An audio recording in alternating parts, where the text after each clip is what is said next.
क्या यार, रोज रोज की किटकिट से ना मैं परेशान हो चुका हूँ। क्या परेशानी? पता नहीं है, शादी करके भी परेशान हो गया हूँ मैं। तो परेशान हो गए तो फिर मैं क्या करूं? फिर शादी क्यों करी थी? क्या होती है ये शादी? क्या होती है शादी? तुमने करी, तुम्हें पता होगा क्या होती है शादी। पता नहीं, शादी शादी शादी शादी, हर वक्त शादी। शादी होती क्या है? शादी शादी सिर्फ दो लोगों का मिलना नहीं होता। शादी अच्छा। परिवारों का मिलना होता है। बात तो तुम किसी हद तक सही कह रही हो। हमने भी यही सोच के शादी करी थी। आखिर क्यों करते हैं हम लोग शादी? तो फिर क्या हो गया? शादी करी थी, सोच के करी थी, तो फिर क्या हुआ? हुआ कुछ नहीं। आखिर करते क्यों हैं हम शादी? क्यों करते? क्यों करी थी? इसलिए करी थी कि मैंने सोचा था शादी के बाद एक मशीन लेके आऊंगा जो घर के सारे काम कर देगी। अब तो सीधा क्यों नहीं बोलते हो? नौकरानी लेने आए थे। नौकरानी क्यों कौन ला रहा है? इतने प्यार से लेके आया था, नौकरानी थोड़ी है। हाँ, तो घर के सारे काम करने का मतलब तो यही है ना कि नौकरानी का काम करवा रहे हो तुम हमसे। एक प्लेट तो तुमसे उठती नहीं है। पानी मांगो तो उसके बाद कुछ आता ही नहीं है। बस लाट साहबों की तरह तुम बेड पे बैठे रहोगे और पानी मांगोगे वहीं से। अरे खुद भी तो उठ लिया करो कभी। मेरे को उठने की क्या जरूरत है? क्यों? तुम हो तो सही। शादी से पहले तो बड़े बड़े वायदे करे थे। ब्रेकफास्ट ना मैं बनाया करूंगा। कहाँ गया वो तुम्हारा वादा? वो तुमने भी तो कहा था आसमान में से चांद तारे तोड़ के ला दो। चांद तारे तो मैंने कुछ नहीं बोला। बोला था? तुम जी भूल जाती हो तो अब मैं क्या करूं? अब मुझे तो इसके शादी के बाद ये भूलने की भी तो बीमारी हो गई। करूँ तो क्या करूँ? उसी चीज का तो फायदा उठाते हो तुम। डॉक्टर से सर्टिफिकेट लिखवा देता हूँ। हाँ, पागल बना दो मुझे तुम। A few moments later. Hello friends, स्वागत है आपका आज के नए एपिसोड दिल की बात अमित और तबिता के साथ। जी हाँ दोस्तों, नमस्कार। स्वागत करते हैं आपका एक बार फिर हमारे एक और चटपटे से टॉपिक के साथ। आपने अभी सुना ना, टॉपिक कितना मस्त है, शादी के साइड इफेक्ट। जी हाँ, वो हमारी नोक झोंक थी, उस पे मत जाइएगा। ये हमारा आज का टॉपिक है। शादी का पहला साइड इफेक्ट पता है क्या है? जो हम बहुत आसानी से सब करते रहते जी हैं। हाँ, ये तो बहुत ही आसान है सबके लिए। अरे मेरे लिए, तुम्हारे लिए तो बहुत आसान है ना, रोज ही करते हो। मैं ऐसा क्या करता हूँ? ब्लेमिंग। और क्या करते हो? मैंने कौन सा ब्लेम लगाया? तुमने ये नहीं किया, तुमने ये नहीं किया, तुमने ये नहीं करा। तो अगर कर दोगे तो क्या परेशानी है? तुम भी तो कर सकते हो। अरे यार, एक गिलास पानी मांग लो तो उसके लिए भी इतने नखरे हो जाते हैं। एक गिलास पानी की बात नहीं है। खाना खाने के बाद एटलीस्ट मैं अगर किचन में बिजी हूँ तो बर्तन उठा के तो लाके दे सकते हो ना। अच्छा, ऐसा भी करना होता है शादी के बाद? हाँ, सिर्फ लाट साहबों की तरह बैठना नहीं होता है। ओहो, ये तो मुझे पता ही नहीं था। दोस्तों, ये था हमारा पहला साइड इफेक्ट, ब्लेमिंग। जी हाँ, हमें एक दूसरे को ब्लेम नहीं करना चाहिए। प्यार में नोकझोंक चलती है, ठीक है, लेकिन हमें नॉर्मली अपनी लाइफ में अगर हमें अपनी शादी को, अगर अपने रिश्ते को जोड़े रखना है तो हमें ये ब्लेम गेम कभी नहीं खेलना चाहिए। तबिता, जी, तुमने कहा था मैं सारे काम अच्छे से कर दिया करूँगी, तुम्हारे कपड़े भी प्रेस कर दिया करूँगी, ये भी कर दिया करूँगी, वो भी कर दिया करूँगी। करते तुम उसमें से कुछ भी नहीं हो। मैं तो ये भी करती हूँ और मैं वो भी करती हूँ, और कपड़े तो मैं धोबी से प्रेस करवा ही देती हूँ ना तुम्हारे। धोबी से करवाते ना, पैसे तो मुझे ही देने पड़ते हैं। प्रेस तो हो जाते हैं ना। अच्छा ये अच्छा, जरा रुको। जरा मुझे ये बताएं कि शादी से पहले मुझे बोला गया था, सुनिएगा जरा, कि शादी के बाद तुम जब ड्यूटी जाओगी तो ब्रेकफास्ट मैं बना के दिया करूँगा। आज तक वो दिन नहीं आया है जब इन्होंने ब्रेकफास्ट बना के दिया हो। शिकार करने से पहले चारा तो डालना ही होता है। अच्छा, तो मुझे पागल बनाया गया। इसमें पागल बनाने की क्या बात है? हाँ। ये तो सदा से होता चला है। देखो भाई, दोनों को मिलजुल के सब कुछ करना है। अगर तुम्हें एक्सपेक्टेशंस हैं तो मुझे भी एक्सपेक्टेशंस हैं। अरे भाई, ये एक्सपेक्टेशंस बहुत भारी होती हैं। जी हाँ, और यही है हमारा दूसरा साइड इफेक्ट, एक्सपेक्टेशंस। छोटी हो चाहे बड़ी हो, मगर ये आपके बीच में दरार बना सकती हैं। जी हाँ इन एक्सपेक्टेशंस को आप अपने रिश्ते से कभी ऊपर जाने ना दें। जी, जितनी एक्सपेक्टेशंस रखेंगे लाइफ में उतना ही आपको परेशानी होगी, आपको दुख होगा। तो चलिए, एक्सपेक्टेशंस रखना छोड़िए, ठीक है, थोड़ा बहुत एक्सपेक्टेशंस रखना चाहिए ज़रूर, क्योंकि भाई आप हस्बैंड वाइफ हैं, उनकी जिम्मेदारी आप पे है, आपकी जिम्मेदारी उनके ऊपर है। तो ये एक्सपेक्टेशंस को क्यों ना हम प्यार में बदलते। सविता, मैंने अपनी कंघी हमेशा कहा है ना तुम्हें, मेरी कंघी को सही सही जगह रहने दिया करो, फिर दोबारा उसकी जगह बदल दी।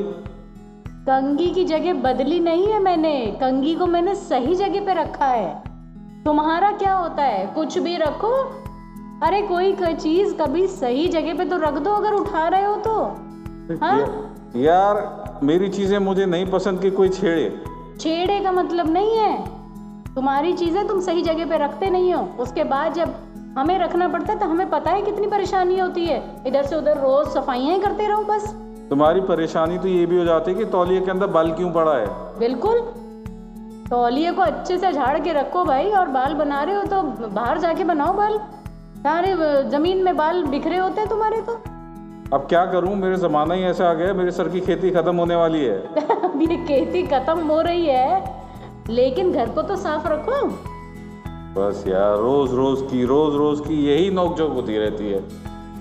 और कपड़े मशीन में कभी खुद से कराए कि चलो कपड़े धो लेते हैं। हमेशा मैं ही बोलती रहती हूँ कि चलो कपड़े, और मशीन ने धोना है, वो तुम्हें धोना भी नहीं है ना हमने धोना है। अरे भाई, मेरे कपड़े होते ही कितने हैं। अच्छा, दिखाऊंगी अगली बार कितने कपड़े होते हैं इनके। अच्छा जी हाँ, ये है हमारा नोक झोंक। ये नोक झोंक अगर ना हो तो आपके रिश्ता बिल्कुल फीका रह जाएगा।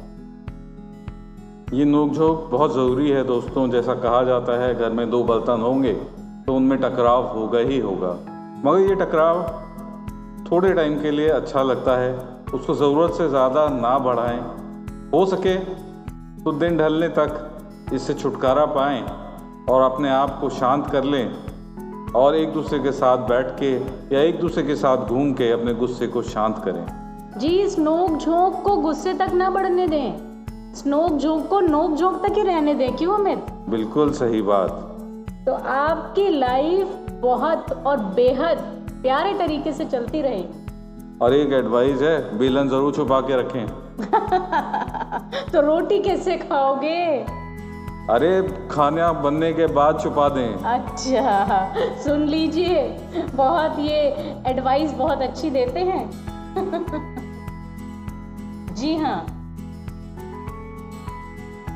अब क्या? इसके अलावा और भी साइड इफेक्ट्स होते हैं, पता है ना? बताओ। शादी करी है तो बताओ। तुम्हारे रिश्तेदार आते हैं तो उनके लिए तुम्हें 10-10 चीज़ें मंगानी पड़ जाती हैं। मेरे आते हैं तो तुम 2 ही चीज़ें मंगाती हो। तो क्यों नहीं मंगाते भाई? मंगाओ, अपने रिश्तेदारों के लिए भी मंगाओ। और जब तुम मेरे रिश्तेदारों के यहाँ जाते हो तो तुम्हारी कितनी आवभगत होती है, और जब हम तुम्हारे रिश्तेदारों के यहाँ जाते हैं तो मुझे कोई पूछता भी नहीं है। ओह, ऐसा तो कभी भी नहीं होता। जी हाँ दोस्तों, ये हमारे साथ नहीं होता है, लेकिन जरूर किसी न किसी के घर में ऐसा होता होगा। इससे मिलती नोकझोंक तो सबके घर में होती है, चाहे वो सास बहू में हो या फिर देवर देवरानी में हो। पूछी, मुझे पानी नहीं पूछा, हाँ मुझे ये गिफ्ट नहीं दिया, मुझे त्योहार पे ये नहीं दिया। तो ये सब चीजें हमें छोड़ देनी चाहिए। रिश्तों में ये सब तो चलता ही रहता है। हाँ। इसी का नाम तो जिंदगी है। जी हाँ, और आपकी शादी के साथ आपके रिश्ते, यही रिश्ते हैं, रिश्तेदार। जो आपके साथ आपके परिवार में जुड़ते हैं। ये रिश्ता बहुत इम्पोर्टेंट है। एक दूसरे के फैमिली को अगर आपने इम्पोर्टेंस दे दी सही वक्त पे, जी हाँ, तो आपका अपना शादी का रिश्ता बहुत मजबूत रहेगा। वरना ये रिश्तेदार भी डोर काटने में पीछे नहीं रहते। जी वो तो बिल्कुल सही बात है। इसीलिए रिश्तेदारों के साथ भी आप अपना प्यार बनाए रखें और इज्जत बनाए रखें उससे बढ़कर। और जब मेरे रिश्तेदार आए तो तुम उन्हें संभाल लेना, और जब तुम्हारे रिश्तेदार आएंगे तो मैं उन्हें संभाल लूँगा। क्या बात है, आज तो मजा ही आ गया ये बात सुन के। ऐसे ही बातें करते हैं हम। ओहो। और दोस्तों, इसके साथ एक साइड इफेक्ट तो कहना बेकार होगा, मगर एक स्टेज हर किसी की शादी में ऐसी आती है कि जब हम एक दूसरे की फीलिंग्स को इज्जत देने लगते हैं, एक दूसरे की बातों में इम्पोर्टेंस समझने लगते हैं, एक दूसरे के इशारे समझने लगते हैं और एक दूसरे की बातों को समझते हुए बहुत सारे काम सिर्फ इशारों में ही कर लेते हैं। जी हाँ, जब कोई रिश्तेदार आए या कोई भी आए आपके घर में, तो आप दोनों का तालमेल ऐसा होना चाहिए कि आप सिर्फ उनकी आंखों में देख के आपको पता चल जाए कि वो क्या कहना चाह रहे हैं। और यही ठहराव होता है आपकी ज़िंदगी में। शादी के कुछ साल, शुरुआत के कुछ साल तो आपके ऐसे ही नोकझोंक में निकल जाते हैं, लेकिन जब थोड़ी मैच्योरिटी आती है तब आप अपने रिश्तों को समझना शुरू करते हैं। बिल्कुल सही बात। हमें तो ये भी पता चल जाता है आज इनका खाने का मन क्या कर रहा है। जी हाँ, ऐसी ट्यूनिंग हो गई है कि ये भी समझ में आ जाता है कि आज शाम को कुछ अच्छा स्पाइसी खाने का मन है, चाइनीज़ खाएंगी मैडम। जी हाँ, और कभी कभी तो ऐसा भी होता है कि जो मतलब टेलीपैथी ऐसी होती है दिमाग की कि जो मैं बोलना चाह रही हूँ वो यही सेम चीज़ बोलते हैं। ये आप लोगों के साथ भी होता होगा ज़रूर। ये होना तो बहुत कॉमन होना चाहिए। अगर आपकी शादी हुई है उसके बाद भी आप एक दूसरे की फीलिंग्स को और बातों को, जज्बातों को नहीं समझ पा रहे हैं, तो ज़रूर इनमें से कोई एक साइड इफ़ेक्ट आपकी ज़िंदगी में घर कर गया है। उसको अपने जीवनों में, अपनी शादी के रिश्ते में घर ना करने दें। जी हाँ, और इन साइड इफ़ेक्ट्स को हमें अपने रिश्ते से साइड ही कर देना चाहिए। ये अगर हमारे रिश्ते में आ जाएंगे ना तो हमारा रिश्ता ज़्यादा दूर नहीं चल पाएगा। बिल्कुल, एक मजबूत विवाहित रिश्ता निभाने के लिए इन साइड इफ़ेक्ट्स को अगर हम अपने पास से दूर रखें तो ही अच्छा होगा। जी हाँ, और एक दूसरे को समझना पड़ेगा आपको उनकी कमियां एक्सेप्ट करनी पड़ेंगी, तभी आप एक अच्छा रिश्ता, एक अच्छी लंबी उम्र तक आप अपने रिश्ते को आगे ले जा सकते हैं। ज़रूरी नहीं है कि आप एक दूसरे का हाथ ही थामें, आप एक दूसरे के इशारों को समझ लें, वो भी बहुत बड़ी बात होती है। जी हाँ, एक दूसरे की कमियों को भी थामना पड़ेगा हमें। जब शादी होती है तब हम लोग कस्में वादे खाते हैं, करते हैं, सुख दुख में साथ देंगे, मगर कई बार देखा गया है जब दुख आता है तो हम एक दूसरे का साथ छोड़ देते हैं। हमें उस पल में अपने जीवन साथी का साथ निभाना बहुत ज़रूरी है, क्योंकि हर दुख के बाद सुख आता है, हर अंधेरे के बाद सुबह होती है। इसलिए आप इन अंधेरों से, इन दुखों से ना डर के अपने जीवन साथी का साथ निभाएं। जी हाँ, उतार चढ़ाव किसकी लाइफ में नहीं आते हैं, सभी की लाइफ में आते हैं। बिना उतार चढ़ाव के तो ज़िंदगी नहीं चल सकती। जी हाँ, तो अगर हम सुख में साथ में हैं तो हमें दुख में भी एक दूसरे का साथ कभी नहीं छोड़ना चाहिए। सविता, मुझे लगता है कि हमने काफ़ी कुछ बता दिया है लोगों को। जी हाँ, और इसके साथ अब हम अपने आज के इस एपिसोड को, शादी के साइड इफ़ेक्ट्स को वाइंड ऑफ करते हैं। अमित मैं बोलूँ शादी के मीठे साइड इफेक्ट, बिल्कुल, है ना, साइड इफेक्ट ना बोल के वो थोड़ा नेगेटिव हो जाएगा, शादी के मीठे साइड इफेक्ट, बिल्कुल तबिता, है ना। तो इसी के साथ हम आज का अपना ये एपिसोड एंड करें। बिल्कुल दोस्तों, फिर दोबारा मुलाकात करेंगे एक और नए एपिसोड में दिल की बात। उम्मीद है आपको हमारा ये एपिसोड थोड़ा पसंद आएगा। अगर आपको पसंद आए तो लाइक, कमेंट, शेयर ज़रूर करें। और जो लोग नए हैं चैनल पे उनसे भी दरख्वास्त है, हाथ जोड़कर प्लीज़ सब्सक्राइब ज़रूर करें, हमें सपोर्ट करें ताकि अच्छे से अच्छे पॉडकास्ट आपको देते जाएं। और एक और रिक्वेस्ट है आप सबसे कि कमेंट में ये ज़रूर बताएं कि आप अगर किसी और टॉपिक पे चाहते हैं कि हम बात करें तो हमें सजेशंस दें। जी हमें तो एक बात हम बोलना भूल गए अपने दर्शकों से कि हमारा पिछला पॉडकास्ट 55 से बचपन तक का उल्टी यात्रा लोगों ने बहुत पसंद किया है। जी बहुत सारे कमेंट्स आए मेरे पास, तो व्हाट्सएप पे भी मैसेज आए, बहुत सारे कमेंट्स आए हैं, लोगों ने बहुत अप्रिशिएट किया है और हम एक एक का धन्यवाद करना चाहते हैं। तहे दिल से धन्यवाद लोग हमें सपोर्ट कर रहे हैं और हमें कमेंट्स आते हैं, उससे हमें बहुत ज़्यादा इनकरेजमेंट मिलती है और इसी इनकरेजमेंट से हम अपने आगे के पॉडकास्ट बना पाते हैं। सो आज के लिए हम यहीं पे अपना पॉडकास्ट एंड करते हैं। फिर मिलेंगे आपसे एक और नए टॉपिक में। तब तक के लिए okay, tata, bye bye, take care.